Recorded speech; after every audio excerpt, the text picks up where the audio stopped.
from 76 million to 100 million in the last 3 or 4 years. And there's not been an increase in the number of cases. So I understand that the family practitioners are saying that there is not, it's not cuts, there is now a flatlining of the money going into the family legal aid system.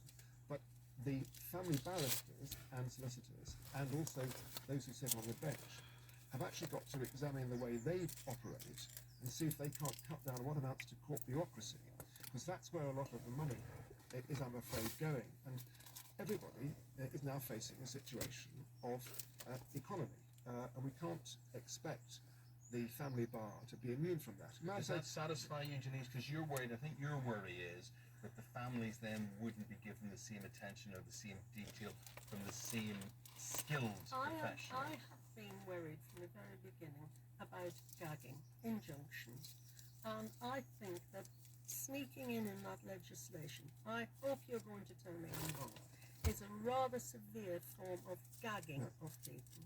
There was, in my statement on the 16th of December last year in Parliament, I talked about, it's quite technical, but reversing a decision in what's called Clayton. Okay. I'm announcing today that I'm not going to do that. Okay. Could we just so explain? and I'm happy to say Can we this just explain to people if they don't this know? This is the first anybody's known about this. Yeah. But I've got my colleagues in government to agree that we don't reverse that. Well, this was something that you were very worried about. This was a landmark case. It was an appeal case of Simon Clayton. This was a divorce case. He was worried that in the divorce he was going to lose the custody of his daughter, so he took her off without permission from her mother to Portugal.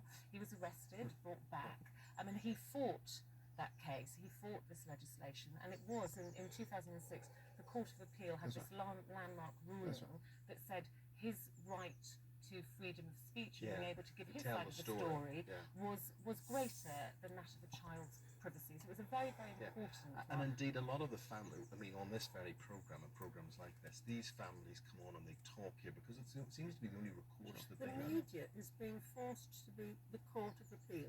Almost every letter to me begins with "you are my last